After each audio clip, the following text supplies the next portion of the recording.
Hello my dear students, welcome back to channel my new video. तो बेटा बहुत से बच्चे इंपॉर्टेंट क्वेश्चंस के लिए बोल लेते हैं, तो लीजिए आपके आगे इंपॉर्टेंट क्वेश्चन। इस वीडियो में हम लोग चैप्टर 1 से लेकर चैप्टर 5 तक इंपॉर्टेंट क्वेश्चंस की बात करेंगे। नेक्स्ट वीडियो में आपको 5 और उसके नेक्स्ट चैप्टर में 5 और, तो 3 पार्ट आएंगे। इंपॉर्टेंट क्वेश्चन अपलोड कर दूंगा आज रात तक, ठीक है। देखो सबसे पहले चैप्टर 1 में आपको एक पर्सनल सजेशन देता हूँ। इंपॉर्टेंट बताना कोई बहुत बड़ी बात नहीं, मैं बता देता, लेकिन आपको पर्सनल सजेशन दूंगा। चैप्टर 1 स्टेक होल्डर, रेखा का चैप्टर नंबर 15 है इन्वायरमेंट वाला।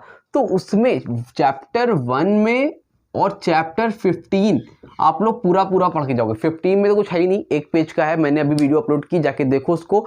उसके बाद स्टेक होल्डर में एक्सपेक्टेशंस है, स्टेक होल्डर की मीनिंग है, और अलग अलग एक्सपेक्टेशन है। गवर्नमेंट की अलग है, ठीक है, आपकी एम्प्लॉयज़ की अलग है, एम्प्लॉयर्स की अलग है, सोसाइटी की अलग है। तो वो सारी की सारी एक्सपेक्टेशन जरूर से देख लो, स्टेक होल्डर की मीनिंग देख लो, इंटरनल एक्सटर्नल स्टेक होल्डर में डिफरेंस देख लो, जितना भी है। कहने का मतलब स्टेक होल्डर में जितना कुछ भी है जरूर से देख लो। कम से कम 7 से 8 मार्क्स आपको ये दे के जाएगा ही जाएगा पेपर में। मे भी हो सकता है 10 मार्क्स का आ जाए, एमसीक्यू वगैरह लेके आपका इस चैप्टर से 10 मार्क्स बनेगा। और 10 मार्क्स एक छोटे से चैप्टर से कम नहीं होता है। और लास्ट चैप्टर आपका 15 वाला इन्वायरमेंट वाला, कम से कम उसमें से भी एक क्वेश्चन बनेगा 5 नंबर का। यानी कि आप ये 2 चैप्टर पढ़ लेते हो तो आपका 15 मार्क्स कहीं भी नहीं गया। तो ठीक है, इसलिए मैं इस चैप्टर में इंपॉर्टेंट नहीं बता के आपको सजेस्ट करूंगा फिर से कि स्टेक होल्डर और लास्ट चैप्टर इन्वायरमेंट वाला पूरा पढ़ोगे, ठीक है। समझ में आ रही बात, क्लियर। अब उसके जब ये पूरा पढ़ लोगे तो आपका 15 मार्क्स तो कंफर्म हो गया। आप थोड़ा सा कॉमन सेंस लगाओ बच्चा, जो बच्चा खाली पास होने के बारे में सोच रहा है, सिर्फ पास होने के बारे में। 10 मार्क्स को पहले चैप्टर से मिला, 5 मार्क्स को लास्ट चैप्टर से मिला, 15 मार्क्स तो उसका ऐसे ही हो गया। 20 नंबर स्कूल से मिला, 35 हो गया। मतलब 2 चैप्टर कोई बच्चा ढंग से पढ़ ले तो पास हो सकता है। पास होना कितना आसान काम है कॉमर्स में, समझ में आ रही बात। मैं पास होने की बात नहीं कर रहा हूं, लेकिन कुछ बच्चे ऐसे होंगे जिनको खाली पास होने की टेंशन है। तो अगर वो ये 2 चैप्टर ढंग से पढ़ लें और थोड़े बहुत एमसीक्यू टिक लगा लेंगे, स्कूल से 20 नहीं तो 15 तो मिलेगा ही मिलेगा, आप आराम से क्लियर कर लोगे, ठीक है। समझ में आ रही बात। तो ये हो गया आपका। उसके बाद आपका बेटा marketing and sales. Marketing and sales में सबसे पहला question 5 difference between marketing and sales, जरूर से देखो। और 5 difference between product and service, दोनों में से एक क्वेश्चन आपको बोर्ड एग्जाम में दिखने वाला है। Define pricing, 4 objectives of pricing. 4 objective दिए हैं, 2-3 भी पूछ सकता है, और प्राइसिंग की मीनिंग पूछ सकता है, इसको जरूर से देख लेना। और भी क्वेश्चन है, मार्केटिंग है, उसकी कैरेक्टरिस्टिक्स है, बट मैंने नहीं दिया। ये 3 क्वेश्चन है, इसको जरूर से देख के जाओ। टाइम बचता है तो एक्स्ट्रा पढ़ लो, लेकिन इसको जरूर से पढ़ लेना। एडवर्टाइजिंग एंड सेल्स प्रमोशन में 2 difference between advertising and publicity, 5 difference between advertising and sales promotion. Advertising agency क्या होती है, अक्सर क्वेश्चन आ रहा है बार बार। और 5 फंक्शंस ऑफ एडवर्टाइजिंग एजेंसी, ये जरूर से देखना। फिर explain 5 techniques of sales promotion, most important question, 5 techniques of sales promotion.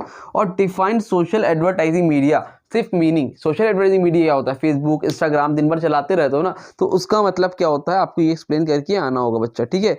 Clear है, चलो। उसके बाद ये हो गया चैप्टर नंबर 4 में consumer protection, 3 question. Consumer protection act 2019 की मीनिंग, कंज्यूमर प्रोटेक्शन एक्ट 2019 की मीनिंग।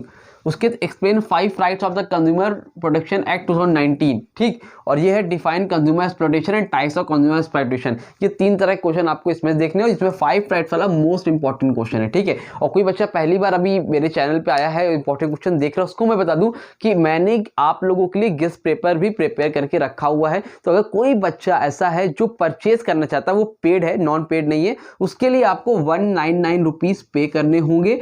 और आपको 3 गेस्ट पेपर मिलेंगे और एक एमसीक्यू की प्रैक्टिस के लिए मिलेगा 50 मोस्ट इंपॉर्टेंट। अगर आप उसको लगा लेते हो तो जो टॉपर है, जो मतलब बहुत अच्छे पढ़ने में, उनके लिए भी बहुत हेल्पफुल होगा। जिन्होंने कुछ नहीं पढ़ा है उनका भी मिनिमम 60 नंबर तो कहीं नहीं गया, उसमें से आपका आ ही जाएगा।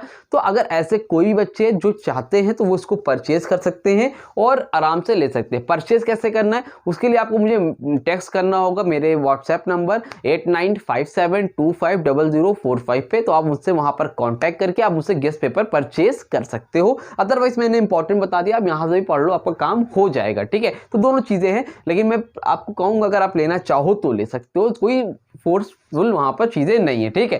तो chapter number 5 e commerce. E commerce में 5 benefits of e commerce over traditional commerce, most important question. Define ERP, ERP क्या होता है, 5 मॉड्यूल्स ऑफ ईआरपी, ये भी आपको देख के जाना होगा। और लास्ट है डिफाइन ई सिक्योरिटी ई मार्केटिंग। ई सिक्योरिटी की मीनिंग, ई मार्केटिंग की मीनिंग, उसके अलावा 1-2 मीनिंग और होगी।